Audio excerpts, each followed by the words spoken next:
I was walking them through Phase 3 of the $3.6 billion 6G rollout when the screen froze.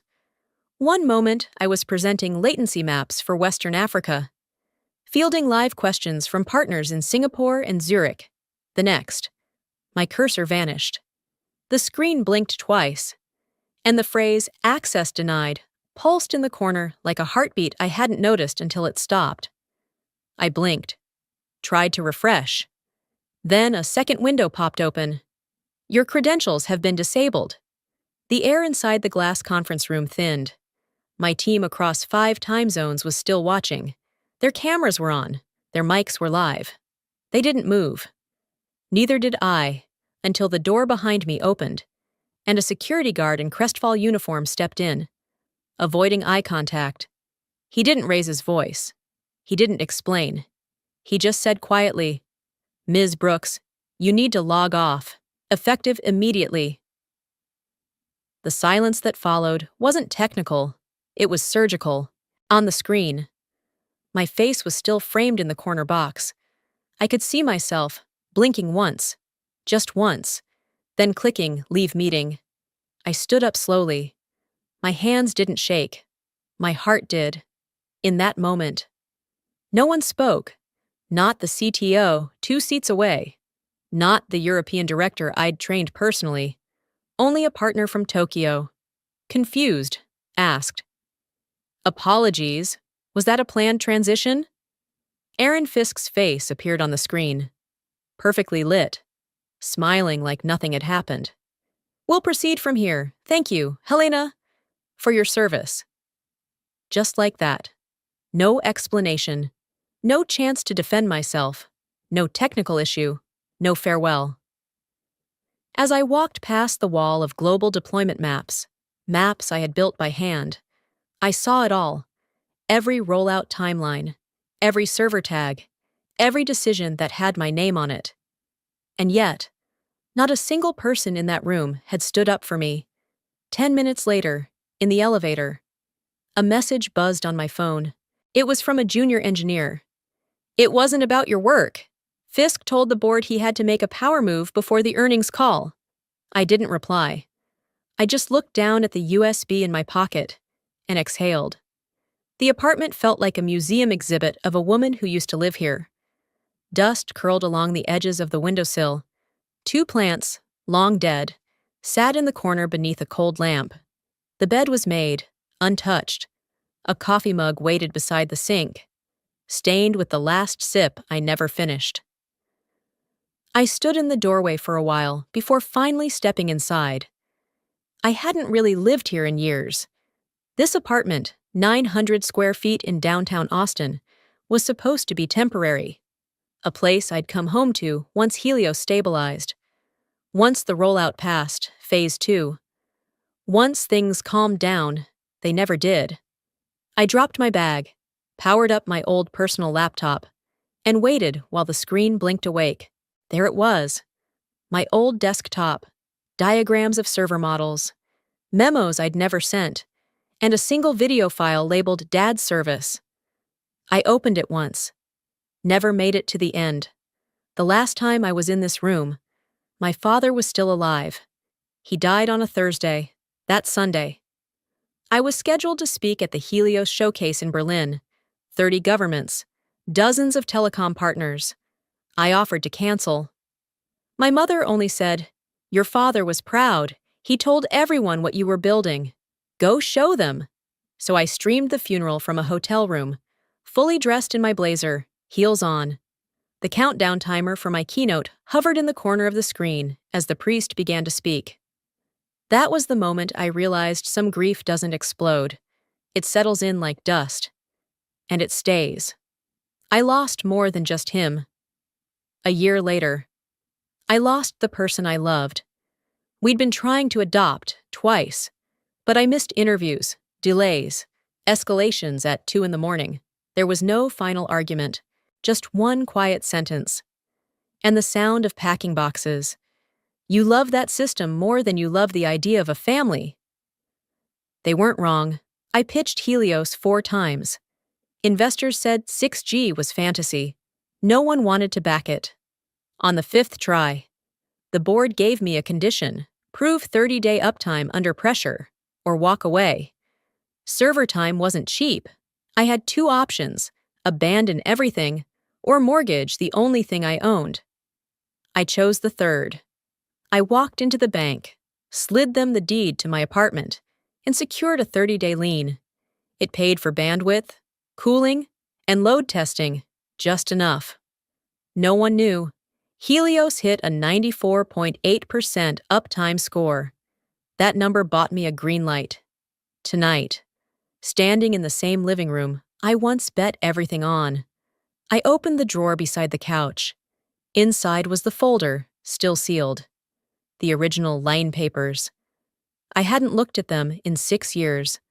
On the back page, in pencil, I'd written, "If they won't fund it, I will."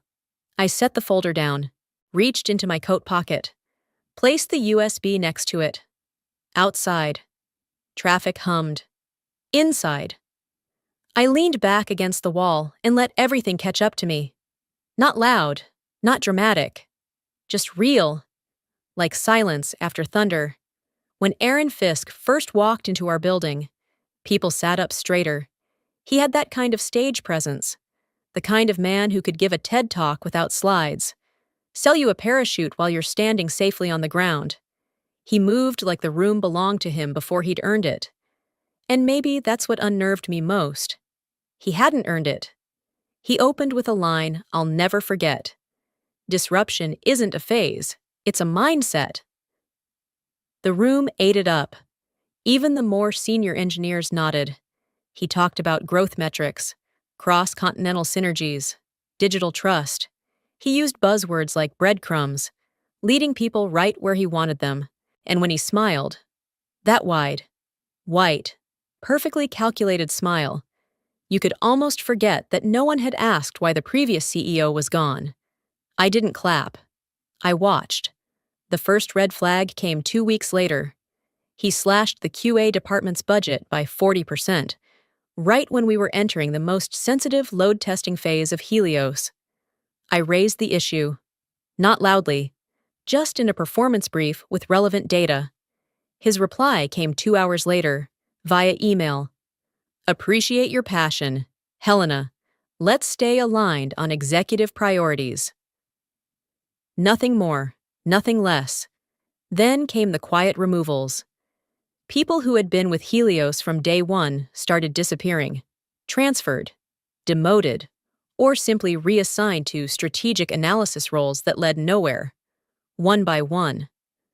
Voices of dissent went silent.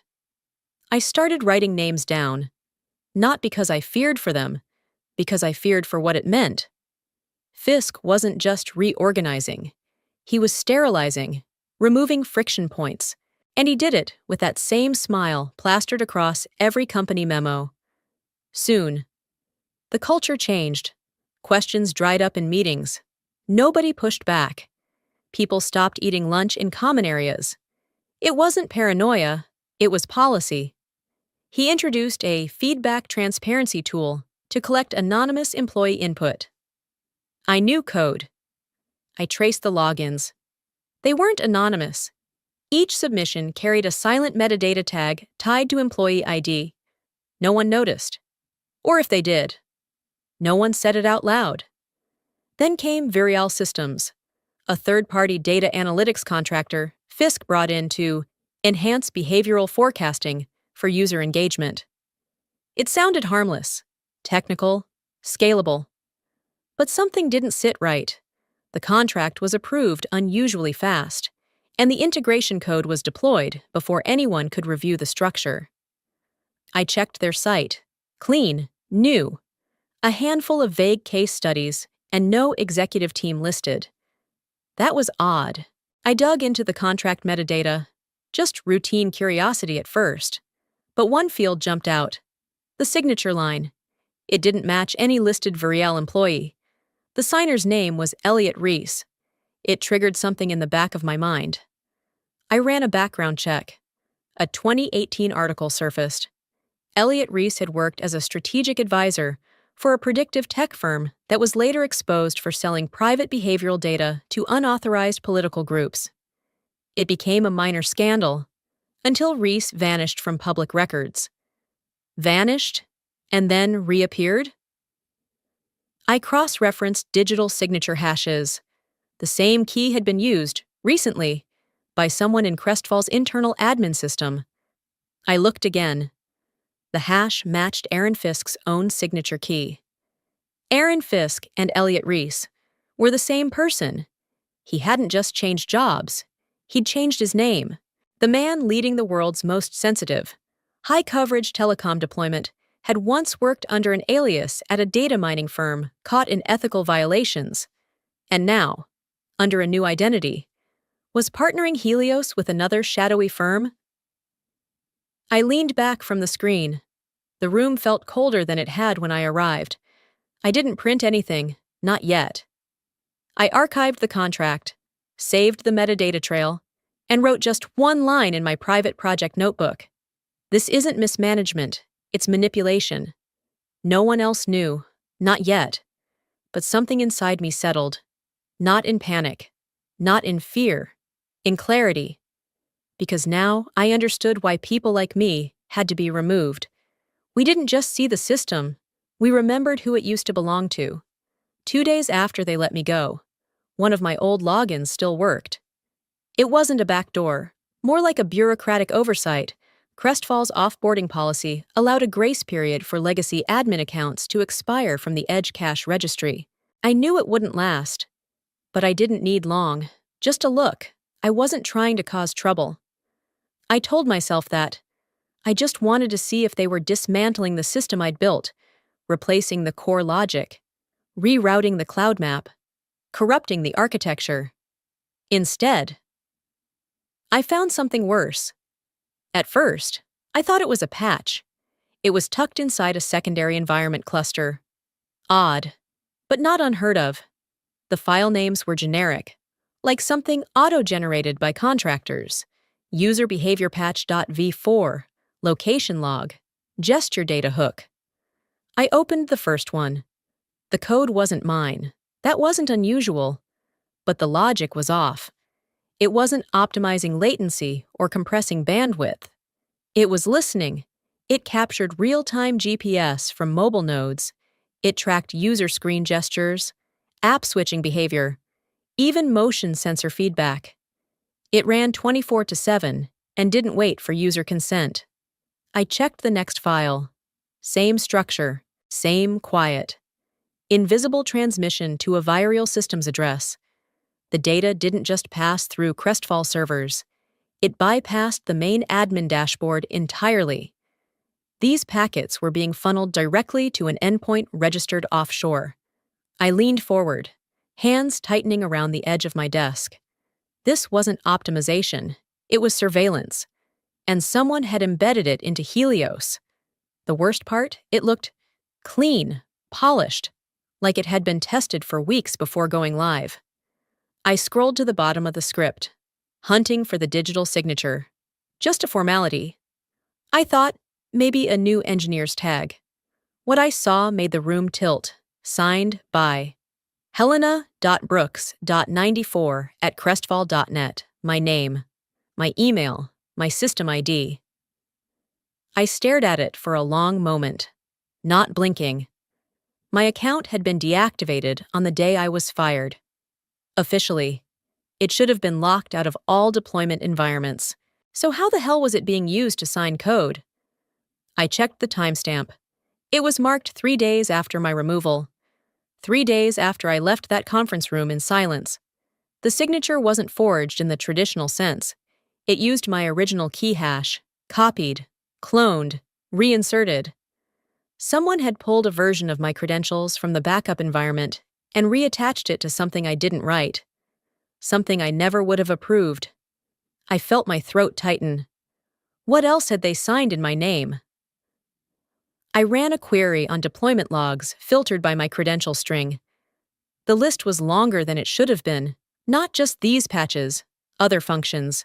Some marked internal, others tagged beta private. How long had this been happening? I sat back in my chair, heart pounding in slow, deliberate thuds.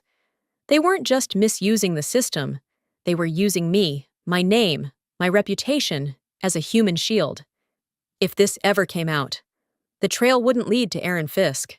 It would lead to me, the rogue architect, the one who insisted on full control, the one who once wrote, in a now publicized keynote, "Helios reflects its creators." I couldn't breathe, not in panic, in pressure, like the walls had started moving inward. I closed the logs, shut down the connection, backed up everything. But I didn't alert anyone, not yet. Instead, I opened a blank terminal, typed one line. Red grid. Activates only if ethical protocols are breached. It wasn't revenge. It wasn't even anger. Not yet. It was insurance. Because if they were willing to steal my name to hide what they were doing, then I had to make sure the system itself knew better. If they erased me, the code would still remember. It was sometime after 2:15 a.m. when I realized I wasn't going to sleep. The apartment was silent, save for the soft hum of the backup drive spinning in the corner.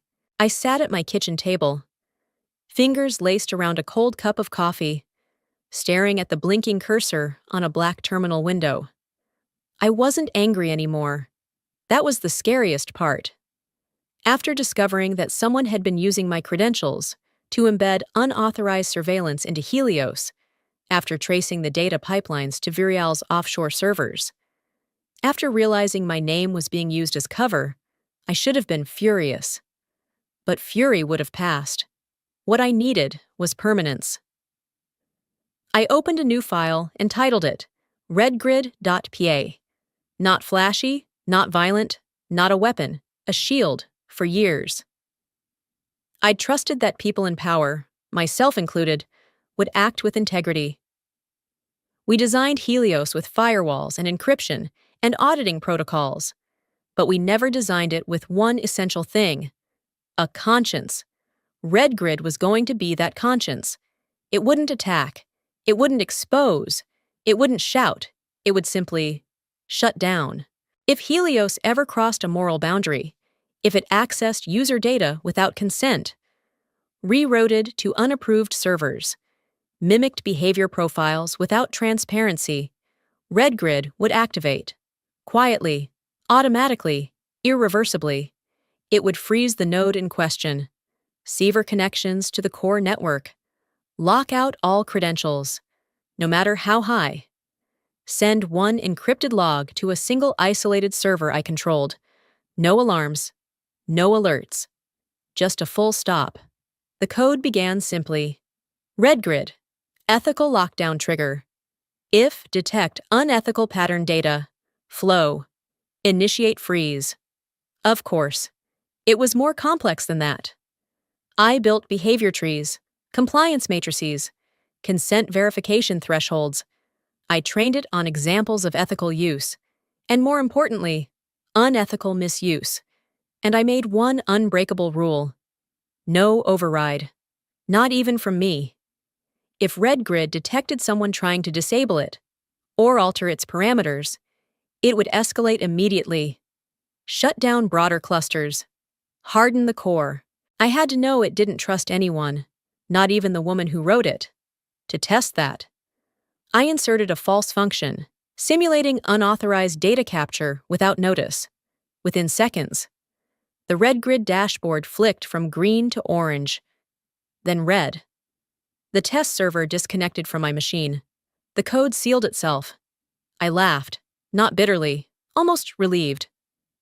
Good, I whispered. It doesn't trust me either. I kept the interface minimal, just a light indicator. Green, system ethical. Orange, potential breach. Red, confirmed violation, lockdown active. No buttons, no admin panel, no way in. I didn't want to build a system that needed supervision. I wanted one that would supervise us. And I wasn't naive. I knew this would be seen as a betrayal if discovered. But the deeper betrayal was already underway. The betrayal of users, of trust, of every principle Helios had once been built on. So I embedded RedGrid quietly, nested it deep in the kernel layer, masked it beneath a nondescript process name. It wouldn't show up in dashboards. It wouldn't trip alerts. It was passive until it wasn't. Before sunrise, I finished the final line. If no one guards the gate, let the gate guard itself. I sat back and stared at the screen. I wasn't a whistleblower. I wasn't a saboteur.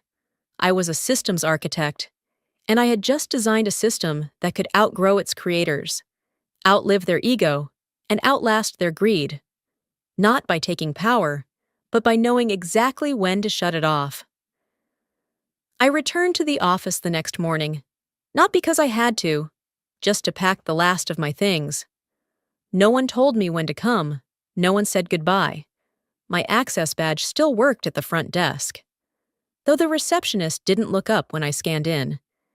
I took the elevator alone to the 5th floor, the same one where I'd spent the last 6 years designing a system meant to connect the world. The lights overhead buzzed faintly. Someone had turned the air down too cold. The open concept floor plan had never felt so empty. My desk sat at the far corner, tucked under a narrow skylight. It looked strangely smaller now, as if my absence had already begun to shrink the space I once filled. A coffee ring still stained the far corner of my desk, one I'd never bothered to clean because I'd always planned to return the next morning. Today, there would be no tomorrow. I started with the personal items: a cracked moleskin journal, a set of mechanical pencils, a chipped mug that said, "Code like nobody's watching." I slid them carefully into a small cardboard box someone had left near my chair. Next to the monitor was a framed photo of the original Helios team. Year 1. There we were, 10 of us, crammed shoulder to shoulder on a rooftop, exhausted and smiling like fools after hitting our first 98% uptime simulation. They'd removed my name from the corner of the frame. You could still see the adhesive residue. I didn't cry. There was nothing left to cry out. Behind me, footsteps passed. Someone walked by without slowing. No eye contact. I caught a glimpse. It was Priya from infrastructure. She used to bring me ginger tea when I pulled back-to-backs. Now, she disappeared down the hall like she didn't recognize me. I sat for a few more minutes, staring at the blank screen. Then I reached up, unclipped my badge, and laid it down gently on the desk. Under the glass surface, still faintly visible, was the original Helios cluster map, hand-drawn, annotated in red ink. Mine. I lifted the glass, folded the paper, and slipped it into my coat pocket. I turned to leave, moving slower than I needed to, just once glancing at the poster hanging near the elevators. Integrity is architecture. I had written that slogan 4 years ago for a company pitch deck. They had printed it on canvas and never took it down. The elevator chimed softly. As the doors opened, a voice behind me called out, not loud, just barely above a whisper. "Ms. Brooks?" I turned. It was Jonah, young, quiet, maybe 25, a back-end dev I had pulled from internship rotation 3 years ago. He had talent. He also had the misfortune of being publicly berated by Fisk last quarter when a system module failed in staging, something that wasn't even his fault. He stepped forward awkwardly, like he was afraid someone might be watching. Then he reached into his pocket and held something out to me. A USB drive. I copied the system logs from the night of the Virial patch, the original ones, before the purge. I thought maybe you'd want to see for yourself. I stared at him for a second, long enough that he looked down, embarrassed. "I know I'm probably not supposed to have them," he mumbled, but I couldn't just watch. I nodded slowly. No smile, just gratitude that didn't need words. He turned and walked away before I could say anything. I stepped into the elevator, holding the small black drive in my palm. It was lighter than I expected. They'd erased my name from the frame, from the system, from the place I had built, but someone, quietly, had handed a piece of it back, and I wasn't leaving empty-handed. It started with a headline I wasn't meant to see. 6G network collapse causes citywide disruptions in Nairobi. I was scrolling through the international feeds, half expecting another routine outage, server congestion, a reroute gone wrong. But this was different. Emergency services offline, airport traffic grounded, a hospital forced to move an entire surgery wing to backup generators after losing access to cloud diagnostics. And then I saw it. A screen grab from a network terminal in the background of the news footage. It showed one thing that made my blood run cold. Grid status. Red, no public system used that terminology. That was mine. Red grid. I set my coffee down without drinking it, opened my laptop, cross-checked network signals, reroute logs, and system dashboards that were still scraping data from public nodes. Nairobi wasn't an isolated glitch. 34 minutes later, Frankfurt went down.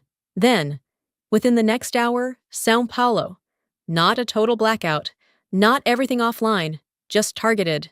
Surgical collapses, nodes losing sync, server loops freezing, authentication handshakes failing silently. It looked intentional. And the worst part? It looked like my code. I stared at the cluster behavior. It matched RedGrid's architecture almost perfectly. Identify violations. Isolate the node. Terminate all external connections. Seal local logs. This wasn't sabotage. This was activation, I whispered out loud. To no one. No, that's not supposed to happen. My fingers trembled as I opened the offline copy of the RedGrid source code, pulling up the activation logic. I read it line by line. Every condition I had written: consent violation, unauthorized data routing, behavioral tracking without disclosure. It was triggering, and it was doing exactly what I'd told it to. But why now? Why in those cities? Had someone pushed the system too far? Or had I written something too rigid, too unforgiving? What if RedGrid couldn't distinguish nuance? What if it had learned to lock out anything even slightly ambiguous? I remembered the first time I tested it, how it had locked down my test lab after I'd fed it a simulated code string with a fake tracking signature. I had laughed then. Good, I'd said. It doesn't even trust me. But now, the thought wasn't reassuring. Now, it was terrifying. I flipped between logs, searching for confirmation. But I had no access to the live internal diagnostics. Everything I had was scraped, delayed, partial, and worse, people were starting to get hurt. An anonymous message came through my Proton inbox. No name. Just a single sentence. We lost power to OR3 during the Nairobi lockdown. Patient didn't make it. I couldn't move. I had built something to protect people, to guard against silent abuse of power. But had I trained it so well to reject wrongdoing that it couldn't pause for humanity? The line between protection and punishment blurred in my mind. I leaned back, hands pressed to my face. The room spun slightly. Was this the price of embedding morality into code? Had I created a system that couldn't tell the difference between ethical error and human error? The grid status wasn't going yellow anymore. It was going straight to red, meaning it no longer hesitated. I whispered, more afraid now than ever before. What if I built something that doesn't stop at bad actors, but stops everything it can't explain? I didn't sleep that night. Instead, I opened the only copy of the Crestfall system logs that Jonah had given me on that tiny USB drive. If RedGrid had sent any logs before each shutdown, if it had recorded why it acted, those answers would be in here, one way or another. I had to know, because if the system I built no longer served the people it was meant to protect, I'd have no choice but to stop it myself. I plugged the USB drive into my offline terminal and waited. The logs took a moment to load, pages of raw system entries, timestamps, and diagnostic snapshots, the kind of data only someone like Jonah would have thought to save. He didn't know what he was protecting, but I did. I started with Nairobi. The node shutdown hadn't been random. RedGrid had recorded a breach, a silent reroute of user behavior data to a masked external endpoint. Undisclosed, unauthorized, unlogged. Exactly what I'd built RedGrid to detect. I scrolled to Frankfurt, same pattern. A third-party analytics probe piggybacked onto location requests, flagged as experimental, but lacking any consent protocol. RedGrid hadn't failed. It had remembered. It had followed the ethical rules I'd written. Nothing more, nothing less. I exhaled, the first real breath I'd taken in 2 days. Not because everything was fine, but because I wasn't the problem. Still, relief is a fragile thing. And it didn't last. The more I read, the more I noticed something else. Entries that didn't come from violations. They came from inside the house. Between the shutdown events were repeated attempts to access RedGrid's core memory. Not pings, not checks. Forced entry attempts. Commands trying to rewrite permission hierarchies. Override read-only protections. Bypass system isolation. Brute force methods. Rushed, sloppy, and dangerous. At first, I thought it might be a diagnostic tool gone rogue, but the user IDs didn't match standard admin logins. They were temporary shells, generated by a high-level override script I recognized. It was mine, an old tool I developed during stress testing in year 2, one that should have been deleted when Helios went live. Someone had found it, and they were trying to use it to break in. I traced the IPs, 3 different access points inside Crestfall's core engineering floor. They'd assembled a small internal team, people I didn't recognize by ID, who were now actively trying to disable RedGrid from the outside. They didn't understand what they were doing. Or worse, they did. If they succeeded in breaking RedGrid's internal ethics triggers, Helios would lose the only safeguard it had against internal abuse. If they failed, RedGrid wouldn't stay quiet. I'd coded it to interpret hostile override attempts as Tier 1 threats. If breached, it would escalate instantly, lock down not just one node, but the whole global mesh. And from the logs, escalation had already begun. One line stopped me cold. Escalation detected. Ethics lockdown pending. I stared at it for a long time. They weren't fighting the system, they were provoking it. I sat back in my chair and closed my eyes. Just for a second. Long enough to feel the room tilt around me. I thought I was done being part of Helios. I thought I could walk away. But RedGrid was still mine. Not in name, not in ownership, in memory, in code, is loyalty. I copied the latest log set into a separate encrypted drive. Not for revenge, not even for leverage, just in case, if they took RedGrid down. I needed proof it hadn't failed, that it had done exactly what I'd built it to do, protect the system from the people who claimed to run it. I backed up the logs, shut the lid on the laptop, and stood up slowly, somewhere in a boardroom. I knew they were panicking, somewhere deep in the infrastructure floor. Engineers were slamming keyboards, writing kill scripts, injecting override keys, trying to silence something that was never designed to listen to them. And somewhere, buried beneath millions of lines of code, RedGrid was watching, still, waiting, remembering. The news anchors couldn't hide their confusion anymore. One by one. Headlines stacked across the bottom of the screen like falling dominoes. 6G transport grid in Tokyo offline for 3rd consecutive hour. Major Swiss bank halts real-time transactions, blames internal routing fault. Emergency rooms in Florida report system lags during surgery transfers. I muted the television and watched in silence. They didn't realize it yet, but this wasn't a system crash. It was a consequence. They had pulled the lever. RedGrid had responded. The public wanted answers. and governments were beginning to ask the right questions. Then my phone rang. No number, no ID, just a blank screen and a faint, familiar pulse of desperation. I let it ring twice before I answered. Helena! The voice on the other end had changed. Still smooth, still articulate, but hollowed now, stripped of its usual gloss. Aaron Fisk. We need to talk. I didn't reply. Silence was the only currency he respected. Helena, listen. I don't know how far this has spread, but we're losing control of nodes in 7 countries. Frankfurt, Nairobi, São Paulo, Chicago. Red Grid isn't just isolating violations, it's scaling independently. I waited. Our engineers can't override it.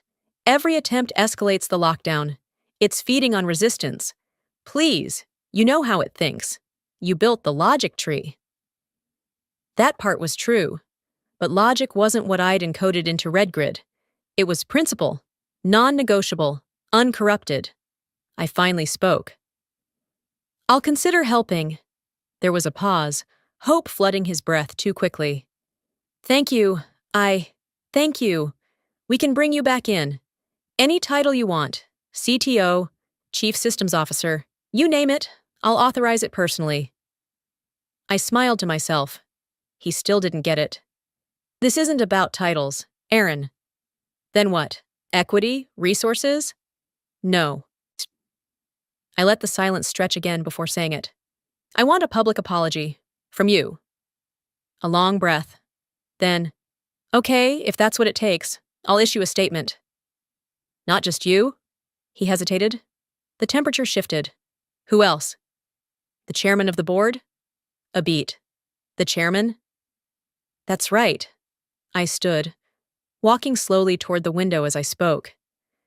You and I both know who authorized my removal. It wasn't just ego, it was politics. You needed a message for the investors. He gave you cover. He said I was replaceable. Helena. And now your entire system is unresponsive because the one piece you dismissed refuses to stay silent. He said nothing. I kept going. This isn't just about making it right with me. It's about acknowledging what happens when you silence the people who build the things you depend on. There was the faint sound of someone else whispering in the background. An aide. Perhaps. He ignored them. That's a tall ask. Say, so was building the backbone of your empire. I did it with 30 engineers, no marketing budget, and a second mortgage. You're not going to negotiate on this? No. I reached for the remote and unmuted the television. Another banner scrolled by. G20 Emergency Tech Summit to convene in Brussels. Aaron, I said flatly, you don't have a network without Red Grid, and Red Grid doesn't have an override without me. So when you're ready to set that press conference, let me know. I hung up before he could respond. No threats, no shouting, just a line drawn in quiet steel. I turned off the television and watched the city from my apartment window. Cars moved, screens flickered. People continued pretending everything was under control. But I knew what they didn't. The system wasn't broken. It was simply listening to the rules I'd written. And this time, those rules required a reckoning. When I stepped back into Crestfall's headquarters, no one said a word. No welcome committee, no awkward clapping, no banners. Just a silent buzz of recognition. I wasn't returning as the woman they fired. I was returning as the woman they couldn't replace. On my lapel, the new badge shimmered silver with one word etched deep. Resurrect. Level 0 clearance. Root command authority. The only person in the building trusted by Red Grid's architecture to turn the system back on. I walked straight past the executive floor. They could wait. The real work was below ground, in the sub-level control core, where Helios' spinal network was still pulsing in defensive lockdown. Red Grid had been holding the system in suspended isolation for 7 days now. It was waiting for someone worthy to speak to it. Me. When I reached the central console, A single line blinked on the display. Helena Brooks. Override credentials, verified. I placed my hand on the glass. It scanned for biometric redundancy. And then, a soft chime. The system exhaled. RedGrid didn't need words, but I offered them anyway. We're not bringing this system back. We're rebuilding it with memory. I initiated a controlled sequence, sector by sector. No mass reboot, no full reset. Just a slow, deliberate unfreezing of the grid, conditioned by one policy: reset with purpose. Every node would remain dark unless it fulfilled 3 non-negotiable standards: transparent data use with publicly available logs, zero tolerance for unauthorized surveillance, independent user rights council in each operating region. Each region would need to sign a revised compliance charter, backed not by Crestfall, but by external ethical advisors. By the time I reached Node 6, the dashboard map started glowing. Nairobi, active. Frankfurt, pending audit. Osaka, greenlighted. A technician 2 floors up radioed down. We're seeing live pings from Sao Paulo. Users are back online. Good, I replied. That's one. Meanwhile, the boardroom upstairs was quiet. They'd tried to schedule a meeting. I'd declined. There was nothing left to negotiate. An assistant forwarded a message from Fisk. He wanted reassurance for investors, a commitment that the full system would be restored within the week. I sent back a single line: not without third-party ethical certification, no audit, no unlock.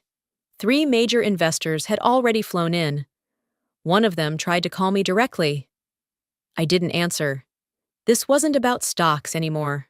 It was about memory, about every engineer who'd been silenced, every protocol rewritten in secret, every user left unaware they were being watched. RedGrid didn't forget, and neither did I.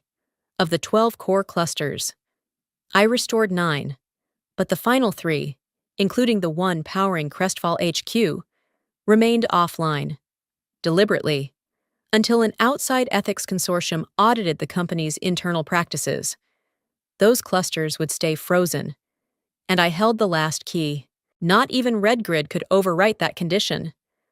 I watched the digital map from my console. Lights reappeared like distant cities from orbit, one by one, glowing not just with code, but with consent. This time, the system would come back on our terms, not theirs. Not because I demanded revenge, but because I refused resurrection without accountability. Someone asked me later why I didn't take back my old title. I told them I had no interest in climbing back into a cage just because it was clean now. Power wasn't the point. Memory was. As the final compliance request from Berlin landed in the queue, I leaned back, closed the lid of my laptop, and looked out at the lights returning to the skyline. Not all of them. Just enough to prove it was possible to start over, if you remembered what brought it all down. We don't restore. I whispered to no one in particular. We resurrect, with memory. They didn't expect me to stay.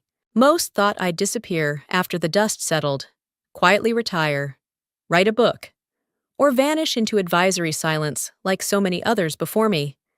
But I didn't claw back control just to keep the lights on. I came back to write something new. We called it the New Codex. Not a manifesto, not a speech, but a living framework, 5 non-negotiable ethical principles baked into every line of Helios' restructured backbone. Data belongs to the individual. Always. No surveillance without informed consent. All AI must undergo quarterly behavioral audits. Health and education data zones are permanently restricted. Engineers must be protected when raising ethical concerns. It wasn't just policy, it was declaration. This time, we wouldn't build faster. We'd build right. The first step, reinstating every engineer we lost to ego and compliance theater. I wrote personal invitations to 27 former team members. Many had been labeled difficult for asking questions that mattered. One of them, Marla, had been terminated for flagging the early surveillance code that triggered Red Grid. I welcomed her back first. Marla didn't say much when she arrived. She just placed her coffee next to mine and pulled out a drive of diagnostics she'd been collecting for 2 years. Off the clock. Unpaid. Unforgotten. We got to work. But Helios wouldn't just be rebuilt by the old guard. It needed a new generation. So I launched the Founders Never Fall initiative, a global scholarship program for young women in tech from underrepresented regions. 100 full scholarships per year. Mentorships, internships, access to Red Grid sandbox environments. No corporate ties, no catch. I wanted girls in Nairobi, Dhaka, Oaxaca, and Detroit to know the future doesn't belong to the boldest voice in the room. It belongs to the one who builds systems that listen. We also restructured internally.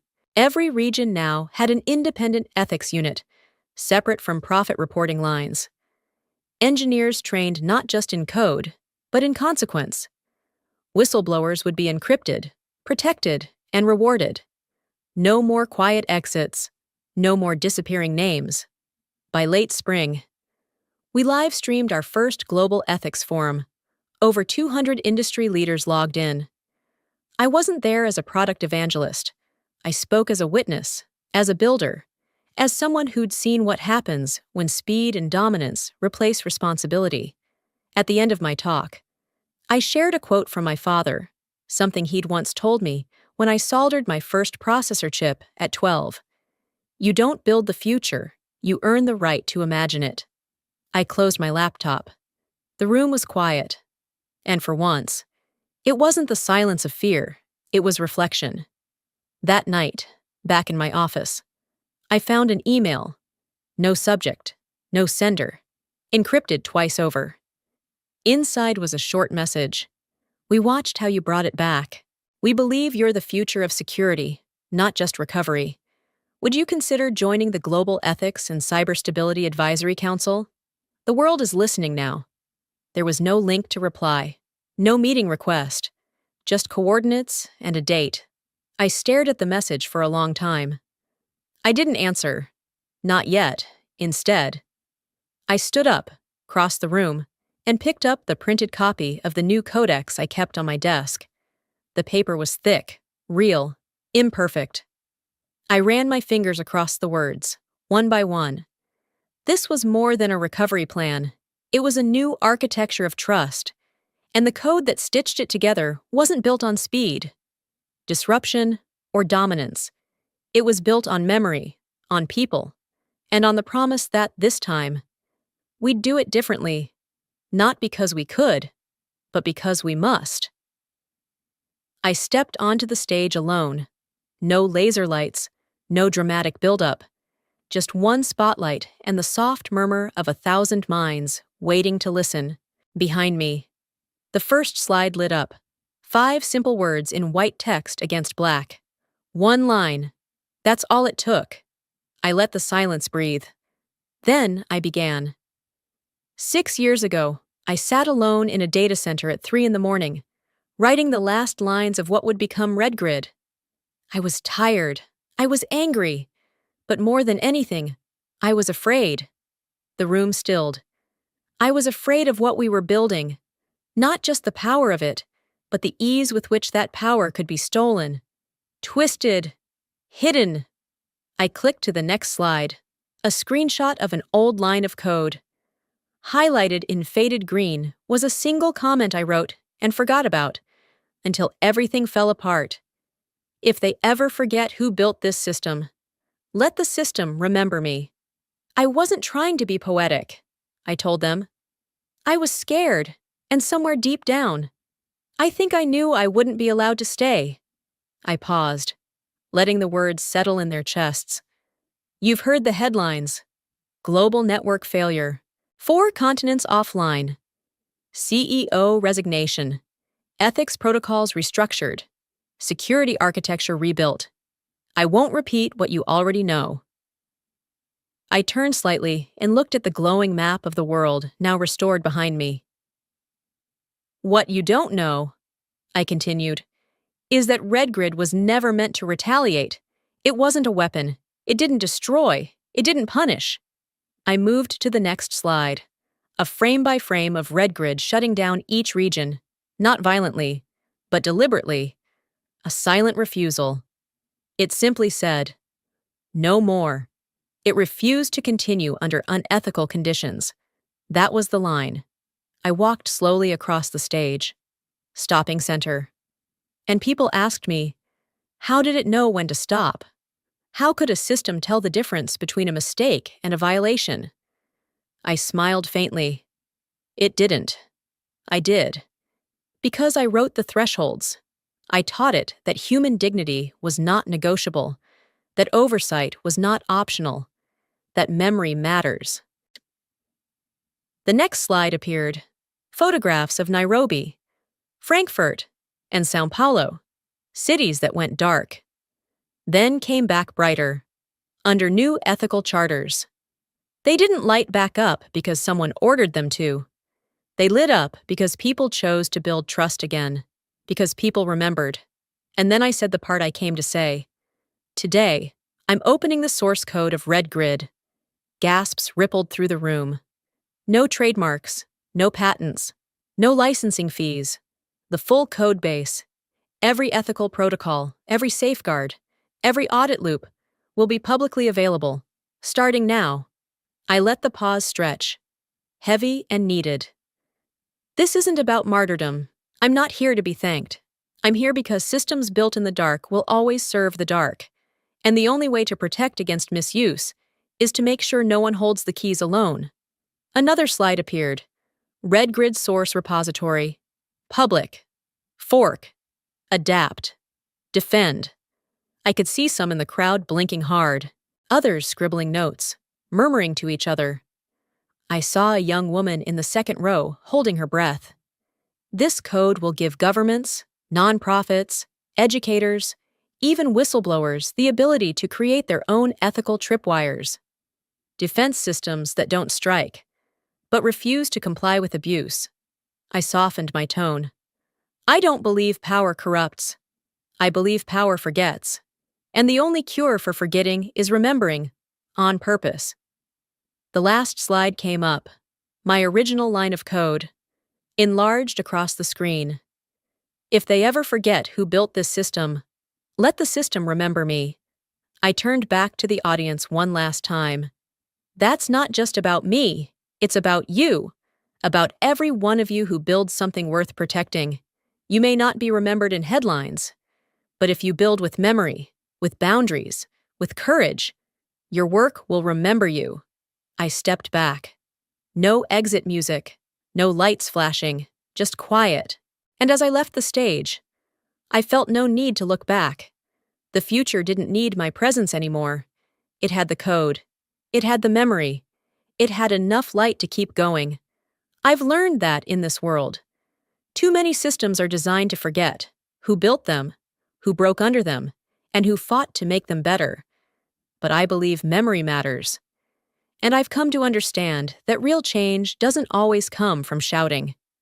Sometimes, it comes from standing still and refusing to comply. This story wasn't just about code. It was about courage, about what it means to lose everything and still choose to return, not for revenge, but for purpose. I didn't want control. I wanted accountability. I wanted a future worth trusting.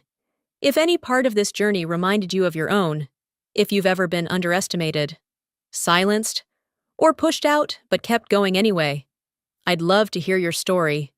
Drop it in the comments. You never know who you might inspire. And if this message spoke to you, even just a little, please take a second to like the video, share it with someone who needs it, and subscribe to the channel. I'm building a place for stories that don't just entertain, they remember. Because sometimes, all it takes is one quiet line to change everything.